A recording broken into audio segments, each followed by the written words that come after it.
गुरु शब्द की बड़ी महिमा है। गुरु ब्रह्मा गुरु विष्णु गुरु देवो महेश्वरा गुरु साक्षात पर ब्रह्म तस्मै श्री गुरुवे नमः। ठाकुर जी ने देखो गर्ग संहिता में ठाकुर जी ने दुर्वासा ऋषि के काजे या श्लोक को उच्चारण करो है। यह जो श्लोक है गर्ग संहिता में मिले है। दूसरी बात यह है कि गुरु की महिमा का है। ठाकुर जी ने बड़ी सुंदर गुरु की महिमा को वर्णन करो या श्लोक में ठाकुर जी ने कही है गुरु ब्रह्मा गुरु विष्णु, गुरु ही ब्रह्मा है गुरु ही विष्णु है और गुरु ही देवो महेश्वरा, गुरु ही महेश्वर है। इतने शब्दन को संबोधन करने के पश्चात भी ठाकुर जी को संतुष्टता प्राप्त नहीं हुई तो कहा कहिए लास्ट में गुरु रे साक्षात पर ब्रह्म। गुरु साक्षात ब्रह्म है, पर ब्रह्म है। सबरे वेदांत उपनिषद सब छान मारे महाराज। गुरु रे साक्षात पर ब्रह्म तस्मै श्री गुरुवे नमः।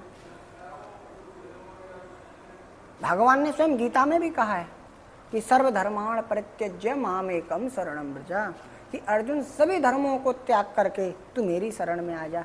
कहा अर्जुन से, पर एक अर्जुन से ही नहीं कहा है, व्यक्ति विशेष के लिए नहीं है, इस समस्त संसार के लिए ठाकुर जी ने कही है कि सर्वधर्माण परित्यज्य मामेकम शरणं व्रज।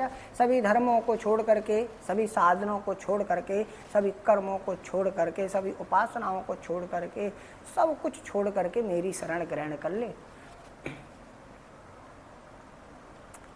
सतयुग में महाराज शब्द ब्रह्म की पूजा हुआ करती थी। ब्रह्म को अंतर ध्यान में प्रकट करके उसका ध्यान किया करते थे। त्रेता आया, त्रेता में महाराज यज्ञ में, यज्ञ के रूप में भगवान को पूजने लगे।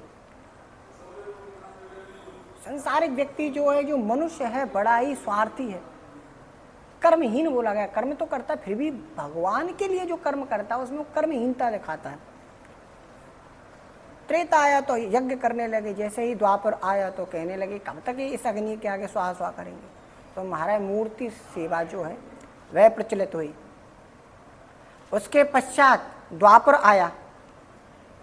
द्वापर में महाराज कहने लगे कैसो भगवान है, अरे हमारे बीच में आओ, हमारे बीच में बैठो उठो तभी तो हम माने, कब तक इन मूर्ति इनकी यज्ञ की पूजा करते रहेंगे। तो ठाकुर जी स्वयं प्रकट होकर के आए।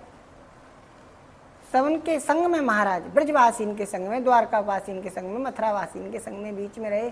संसार में अनेक लीलाएं की ठाकुर जी ने, फिर भी इस जीव को संतुष्टता प्राप्त नहीं हुई, संतोष प्राप्त नहीं हुआ।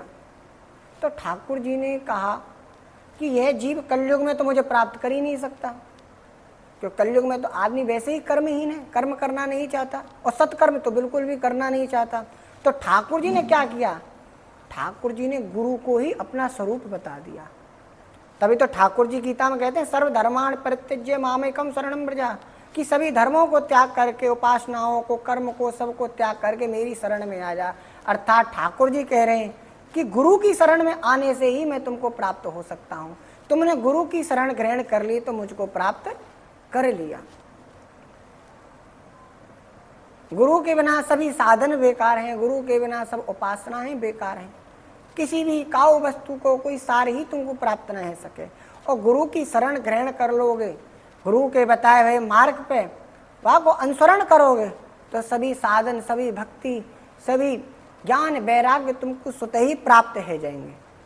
तो ठाकुर जी ने जो गुरु की महिमा को वर्णन करो है, बड़े ही सुंदर और अलौकिक शब्दन में करो है।